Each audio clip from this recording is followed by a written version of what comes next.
apakah dibenarkan umat Islam saling bunuh-membunuh? Iya, Irak hancur lebur, Syria porak-poranda, Yaman masih terbakar, Libya jungkir balik. Ini bukan sekarang, dari zaman dahulu kala umat Islam saling bunuh-membunuh itu. Di mana ibadah sosialnya? Di mana spiritualnya? Kita sibuk bikin masjid. Ya, semakin rajin berjamaah, semakin rajin bertengkarnya. Saya tidak merendahkan sholat, ya tidak.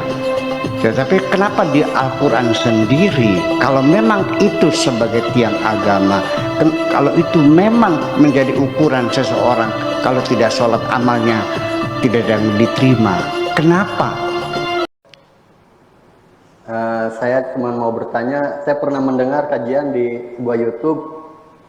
Jadi kalau seseorang itu tidak melakukan ibadah sholat 5 waktu, maka ibadah yang lainnya tidak akan diterima.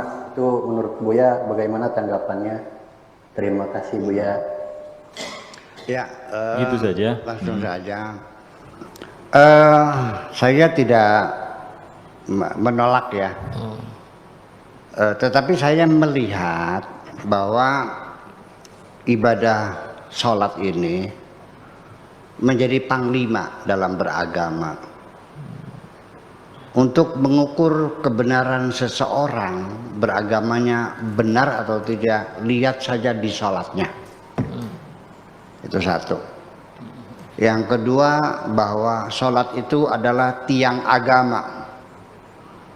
As-sholatu imaduddin, faman aqamaha faqad haddamaddin. Barang siapa yang mendirikan salat berarti mendirikan agama.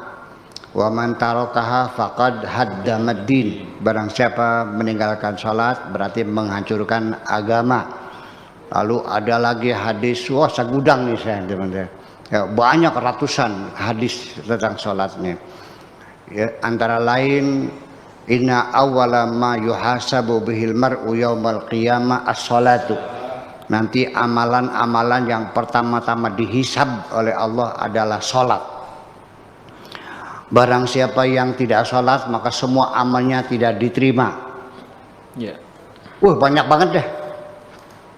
Nah, hadis-hadis inilah yang kemudian menyebabkan umat Islam dalam beragama terjebak dalam agama seremoni, agama ritual.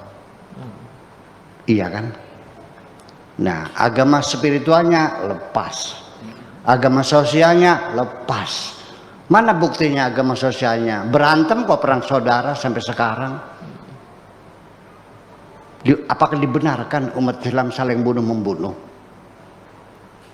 Iya, Irak hancur lebur, Syria porak-poranda, Yaman masih terbakar, Libya jungkir balik.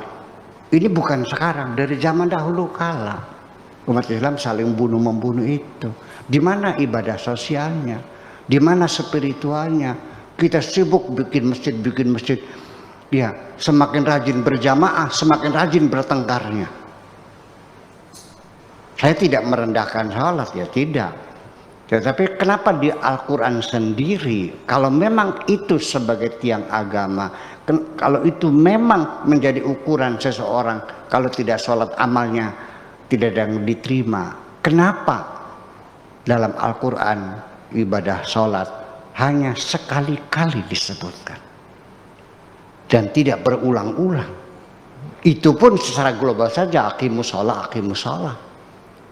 Berapa kali sehari tidak disebutkan,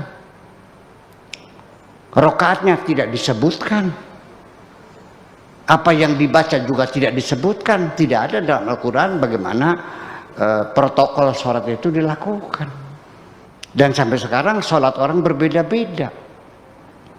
Ada yang takbirnya di atas kepala, ada yang di atas kuping, di bawah kuping, di atas pundak, ada yang digoyang-goyang, ada yang sedekap, ada yang tidak. Sampai baca Fatihahnya ada yang baca Fatihah, ada yang tidak. Yang baca Fatihah ada yang baca bahasa, ada yang tidak. Sampai menunjuk sepatu syahadat saja, tasawuf saja, ada yang digoyang-goyang.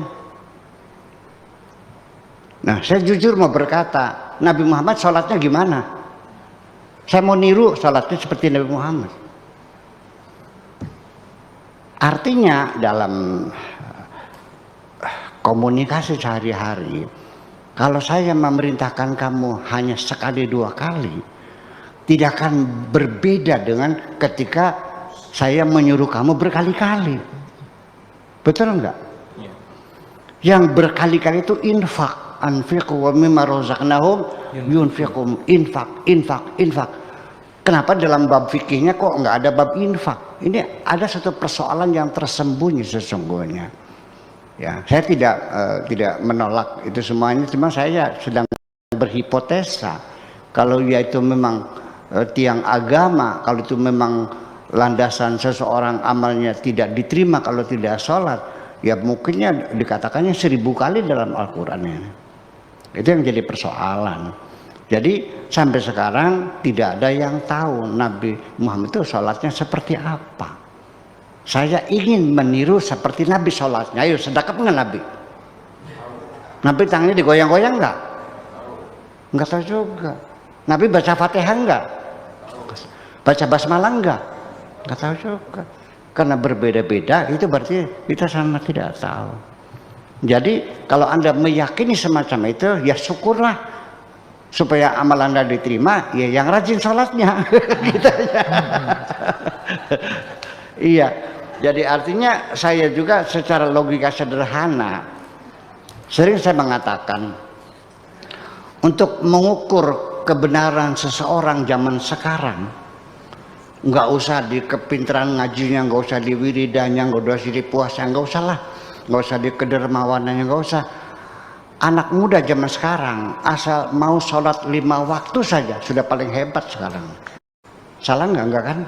Ya, jadi saya tidak menyalahkan itu, tetapi bahwa sholat menjadi panglima dalam beragama itu menyebabkan akhirnya kita terjebak dalam agama seremoni semacam itu.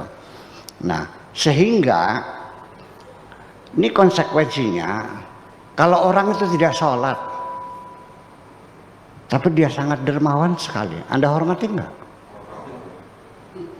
Ada orang itu sholatnya rajin tapi medit, dihormati enggak? Ada orang bertengkar saja tapi sholat berjamaahnya rajin, hebat enggak? Nah itu kan kita berbicara dengan logika yang sederhana saja semacam itu. Tetapi saya tidak merendahkan, saya tetap mengagumi, saya menghormati, dan saya menyanjung orang yang sholatnya rajin. Itu aja persoalannya. Tetapi saya tidak akan merendahkan seseorang karena dia tidak sholat. Nah sekarang kalau orang beragama lain gimana? Anda hilangkan semua kebaikannya karena dia agamanya lain gitu. Dan dia tidak perlu menghormatinya. Nah ini kan jadi persoalan. Akhirnya melebar sampai kepada sholat, sehingga orang dihinakan karena tidak sholat, orang dihinakan karena agamanya berbeda, dan sebagainya. Saya dalam beragama seperti ini. Ketika ada seseorang menjelek-jelekan agama saya, menghinakan Nabi Muhammad, mencaci maki Al-Quran, saya akan balik badan, saya tinggalkan. Sampai kapan nanti? Sampai dia berbicara urusan yang lain. Wa idza ra'aita alladziina yakhuduna fi ayatina fa'arid anhum wa la taqud mahum hatta yakhudu fi haditsin ghairi. Ini Al-Quran.